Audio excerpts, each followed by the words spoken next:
Washington, AP. Former President Donald Trump's lawyers will try to persuade a federal appeals court to stop Congress from receiving call logs, drafts of speeches and other documents related to the January 6 insurrection at the U.S. Capitol led by his supporters. The U.S. Court of Appeals for the District of Columbia Circuit will hear arguments Tuesday from lawyers for Trump and the House committee seeking the records as part of its investigation into Trump's attorneys want the court to reverse a federal judge's ruling allowing the National Archives and Records Administration to turn over the records after President Joe Biden waived executive privilege.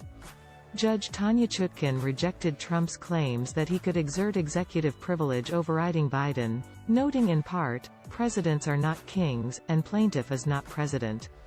The appeals court issued an administrative stay after Chutkan's Democratic presidents nominated all three judges who will hear arguments Tuesday. Patricia Millett and Robert Wilkins were nominated by President Barack Obama, and Ketanji Brown Jackson as a Biden. Given the stakes of the case, either side is likely to appeal to the Supreme Court. In their appeal to the Circuit Court, Trump's lawyers said they agreed with Chutkan that presidents were not kings.